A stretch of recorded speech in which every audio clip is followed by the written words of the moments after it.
thought I'd do a little bonus video. I haven't sorted out the book yet, so it is sitting bizarrely, but I thought it would be nice to just do a quick review of our first 6 months of this year's Winging It project. So if you don't know what Winging It is, it's a project that I run each year that you can join in with. It is basically to get you stitching. So each week we do a piece of improvised textile art, and I've done a whole bunch of things since 2022. So in 2022 we did a felt book. In 2023 we made a quilt on a garden theme. Last year we did a wall hanging journal, and this year we're doing a project called Pick of the Pots, where I pick 3 prompts from some plant pots and we use those to improvise. Now, the way I've put my book together has caused some consternation because everybody, I got hundreds of comments that said that the prompt should be on the page opposite the piece that I made, and I totally get it, but my brain wouldn't allow me to put the prompts on a different piece of paper, so please bear with me. I know this offends some people. So in week 1 the prompts were rust, splash and sheaf stitch, and this is what we made. So we did a sort of crumb quilt splash with some sheaf stitches kind of spraying out from the side. So that was that one. And then this was a really popular one. So the colour prompt was dawn, and we had parallelograms was the shape, and that made me think of the roofs of houses, and the stitch was Pekingese stitch. So if we bring it up close, hopefully you can see the stitch a bit better, and I thought it would make a really nice wintry dawn scene. So this was back in January and we were having some lovely sunrises at that time. So that was that one. Then in week 3 we picked evergreen, and it was heart shape, and the stitch was twisted chain stitch, and so we did a little bit of reverse applique. So there's a bit of dimension to this one if I hold it up, and the stitch comes out really nicely. You can play around with twisted chain stitch. I made the legs quite long on some of them, a bit shorter on this row, but you end up getting this really nice sort of rope-like texture. So that was quite a fun one. And then week 4, I don't know what happened. I absolutely hate this one, but we picked an 8-point star and a woven wheel. So if I'd left it there, I think I'd have been quite happy with it.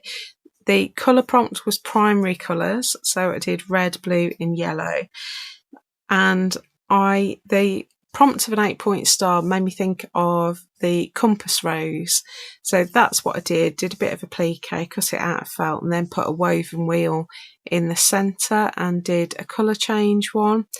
But I also, because of the nautical theme, had this bright idea that I was going to do the phases of the moon to do some more woven wheels, and I hated it, but I'm never going to redo. It is what it is. We improvise. Sometimes we win, sometimes we lose, and for me this was a big loss. So but it's part of the story, so there we go. So it stays in the book. Week 5, this was a popular one as well. People were, it was divided, split the crowd, the colour, but we picked satin stitch, which I used here and here. The shape was a pentagon, and it made me think of a birdhouse. So we made some little birds and a little birdhouse, and I put a button, sunshine, I suppose, but used lots of satin stitch, and we did a bit of thread blending this week, so it looked more sort of wood grainy. So that was quite a cute one. I'm going to lose count of the weeks really quickly. So week 6 really stumped me, and I have to credit Rick with this one because the prompts were orange, square and Cretan stitch, and I couldn't think of a way of marrying these up, and Rick came up with the idea of lumps of coal. So the squares are all the lumps of coal down here, and Cretan stitch I used as a fill. and stitched some flames in variegated oranges. And so that was that one. I quite liked the way that turned out. Orange is not a colour I use very often.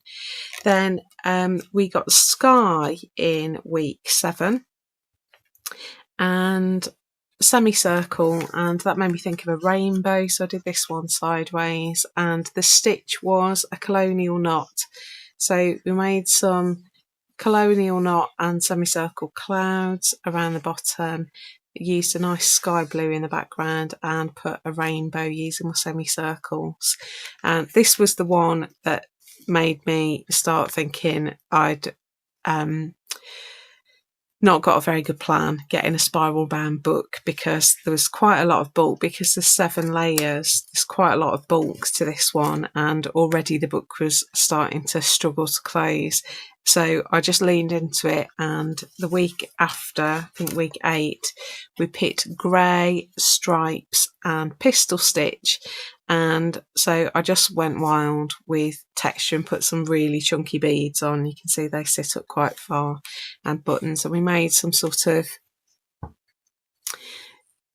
shades of grey, those silver-leaved plants that you used to get in the early 80s. I mean, they're around now, but you don't see them as often. And I made some window boxes with some plants in, and just added some buttons and beads. So that was a fun one.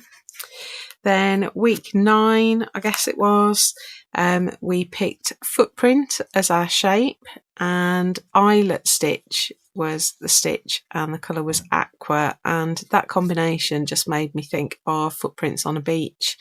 So I created this kind of beach scene with some chiffon ribbon and bits of lace, made a little stamp from sub glue and stamped the footprints on, and then we created kind of like bubbles with our eyelet stitch, and I quite liked that one. The lace didn't take the ink that I used though, so I had to sort of improvise, and didn't really like the way that ended up, but it's fine, I can live with it. Then we picked yellow. This was getting into spring now, so we're into March at this point. It was yellow, the shape was arc, and the stitch was chain stitch, and so we were having we had a lovely spring here in Lincolnshire. It was so sunny, and so I just wanted to do something inspired by the sun. So I made a little Suffolk puff, and then did my arcs going in different directions from chain stitch. So it's really simple, that one. Then we got lime green, and the shape was equilateral triangle, and the stitch was canther stitch. And so I just put a grid of triangles on in different lime green fabrics, and then put stitching over the top, and it ended up making me think of a path through the woods, something like that.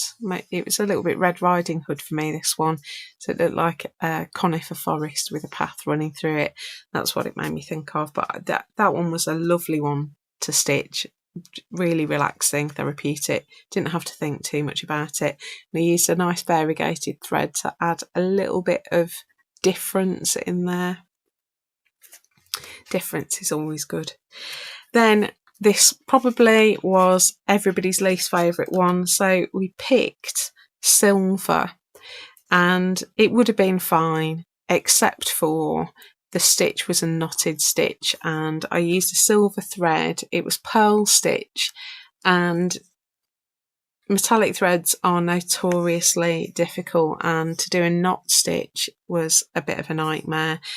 The shape was hand, and somebody pointed out afterwards it was like Michael Jackson's silver glove, referring back to the 80s again. I had this silver felt, glitter felt, that I thought would work, so I cut out a sort of a reverse shape and laid the 2 pieces of felt together, so you can see, if I hold it up, you can see the 2 layers of felt there, and then just outlined it in pearl stitch because it was such a complicated shape with metallics that I wanted to keep it fairly simple. It was not enjoyable to make and lots of people really struggled with this stitch, but I have put all sorts of stitches in, so you know, it's the look of the drawer, as they say. Then we had a nice easy one. So the colour was berry, and so we did all sorts of berry shades. The stitch was feather stitch, which is one of my favourite stitches. I doubt you'll be surprised to know that. And the shape was wedge. So I did these sort of geometric florals using different size wedges from a circle. So wedge any sort of segment of a circle that starts from the centre, 2 lines to the outside that isn't a right angle. So we did some that were a bit less and some that were a bit more, and created this nice sort of imaginary botanical style piece. And then we picked black, which was very depressing, and it was needle weaving was the stitch, and the shape was cloud, and so I made these sort of storm clouds, and it's really hard for it to pick up on the camera, but if I get it really close maybe you'll be able to see. I used some black glitter thread. You can see it in real life. I wonder if you can just about see the light catching it there, to make some rain. I wish I'd done it in a dark grey or a silver, and because black is really difficult to see and stitch with, I put some dark grey in there. So I got fabrics with black on them, but I wanted them to look a bit different, and we made a little storm cloud piece. I actually quite like the way that turned out. I love the effect of needle weaving, so that was a nice one. And then we had a weird run. So I picked out lemon, and we did, this was the week before Easter. The stitch was drizzle stitch. So these are stitches that sit proud from the surface. And the shape was clamshell. So I used a clamshell patchwork template to make a clamshell English paper pieced shape, put it upside down and turned it into a hanging basket, and I used the drizzle stitches to create something like florals that come forward from the piece. It's got a bit flattened because it's in a book, and put some sequins on there just to jazz it up a little bit, and it was looking all very sort of very yellow, so I used a little bit of green just to put in some foliage, and I think it really lifted it.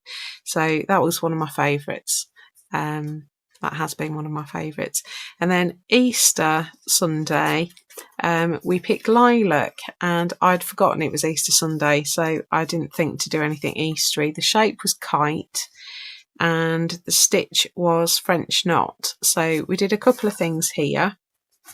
I created a fish, and all parts of the fish are kite shapes, and we did some tight French knots to add some sequins to be like fish scales, and then we did some really loose loopy French knots to make some sort of weeds for the fish to swim in, and then I put a couple of beads on as bubbles, and I really like it. I used a bit of this rainbow thread because, having used a bit of green in this one, saw how an extra colour just lifted things a little bit. So it's still predominantly lilac, and but it was a bit much, so I needed a couple of strips of those, but I think it did the job, and it picked up some of the colours that were in this lilac fabric as well, so that was quite a fun one.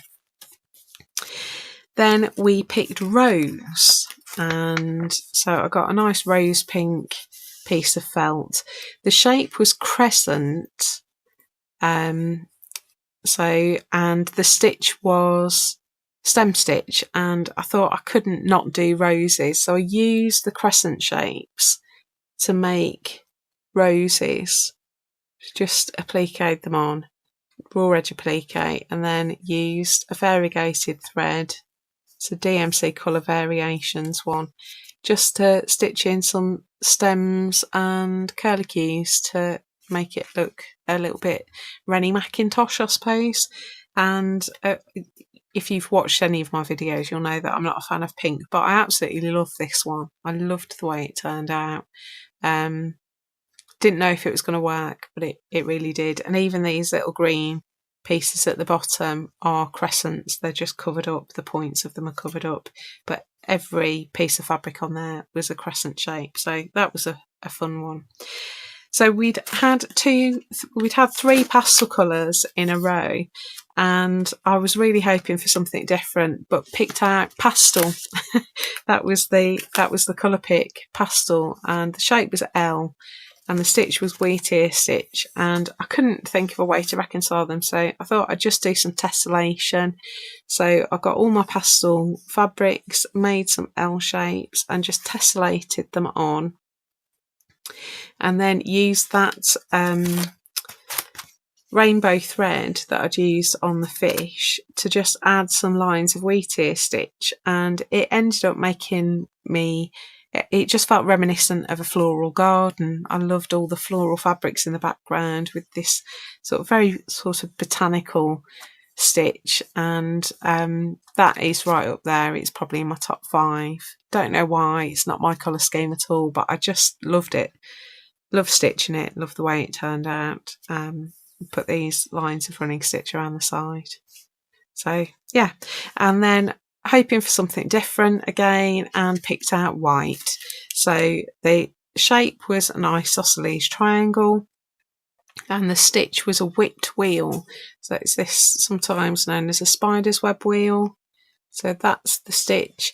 And I'd been to an exhibition, the Threads Through exhibition at Southall Minster, and if you haven't seen that video, I'll link it up here. And it had inspired, there's loads of angels in the textile art pieces that were on display, and that inspired me to make a bit of an angel. So made some isosceles triangles and created wings, an isosceles triangle body, used lace, and then we use a little bit of white, what's it called? It's a DMC thread. I think it's called Special Moulin, and it's got a the thread is white, but it's got a line of a metallic blending filament through it, so it looks a little bit silvery, but wanted to do a head and then a halo. So that was my angel. And then we picked up violet, and chevron was the shape, and the stitch was cable chain, which is one of my favourite stitches. So I made an abstract mountain range and then used some straight stitches to put some birds in at the top, which you can decide whether I needed those or not, but I really liked that one. Don't have a lot of purples of any shade really, so that was really tricky, the violet.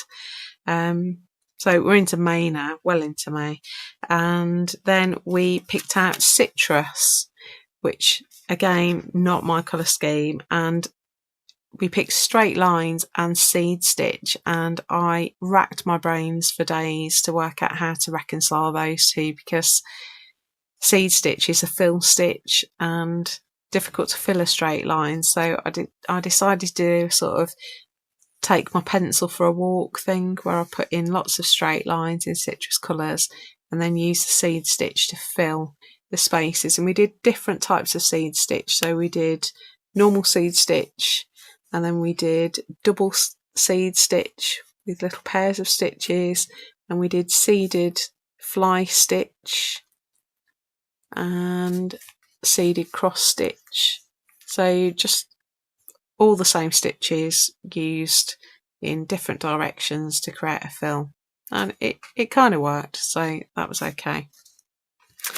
This one split the crowd, so I picked navy. This was the first week of June, and the shape was a 5-point star, and it was whipped stitches. So I did a whipped back stitch, did those lines coming out of the star, and I did an origami folded star, which some people did really successfully, others gave up quite soon. Origami always splits the crowd because it needs quite a lot of precision, and if that's not your thing, then it's just frustrating. I used to run a community craft group once a month, and we did origami flowers one month, and there were tantrums. I'll make no bones about it. Some people loved it, and others vowed never to touch anything origami ever again. So if you had a go, well done. If you came up with an alternative, well done you too.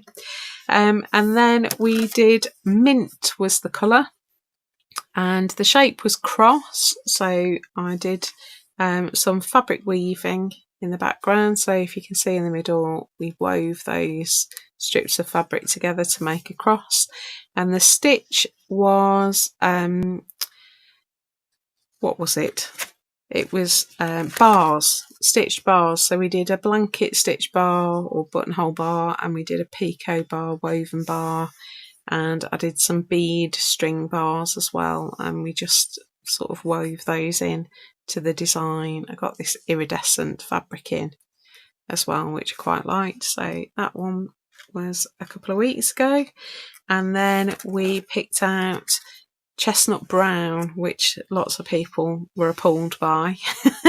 And if you weren't appalled by the colour, lots of you were appalled by the stitch. So it was braid stitch, which is a more technical stitch. So this one was quite divisive as well, a bit like pearl stitch. At least we didn't have to do a metallic, but I did encourage you to use a wool or a thicker thread, because you do get a better effect. And the shape was circle, so I did something inspired by tree rings. Then last week it was an unusual one, because it was a never used colour. So whatever colour you never use, that's what I encourage you. And I did like a burnt orange. I've got quite a few burnt orange fabrics and threads, but I never really think to use them. And the shape was flower. So the stitch was detached chain. So I did some flower shapes in the background, and then I did a spray of detached chain stitches, and then we made a fabric manipulated 3-dimensional flower and put some beads in the centre. It was really easy. And I made one, and it was way too small, so I made this tiny one, and then made a bigger one, and the small one fitted perfectly in the centre. And so it was a happy accident, as Bob Ross would say. And then this week we picked pink, and the shape was waves, and the stitch was cross stitch, and we made a nice sort of pink wave abstract piece with these sort of waves of beads going over the surface, and that was a ton of fun. So that is the first 6 months of Pick of the Pots. If you have missed the party and think that's something you want to join in with, then you can head to the playlist here. I'll also link it on the end card of this video, so you can go through, you can learn some stitches, you can pick it up, put it down. You could join in from now. You can join in with the second half and then come back and do this half in 2026 if you want to. Or you can go through and pick the combinations that inspire you. But the videos will always be there. They're not going to go anywhere. But yeah, the playlist, you can click that link that was at the top of the screen, or wait till the end card, and the playlist will be around here on the screen. So if you want to join in, it would be great to have you. I hope you've enjoyed that little flip through of the first half of 2025's Winging It project. If you are joining in and you want to post your work so that other people can see it, we do have a private Facebook group, and there's a link to that in the description below. You can also post on Instagram. Remember to tag me at Feather Stitch House, and that way I'm more likely to see your stitching. And if you put hashtag FSH Winging It 2025 in the description of your post, that will link it to all of the other posts from this year's Winging It project. You can also use the little magnifying glass button at the bottom of your Instagram feed and search that hashtag, and you'll be able to see all the amazing creations that people have stitched in the first half of 2025. So I think that's enough from me. I hope you all join me next week for our next pick. It would be great to have you. Have a great week stitching. Whatever you're making, just enjoy it, and I will be back soon with another video. Take care. Bye.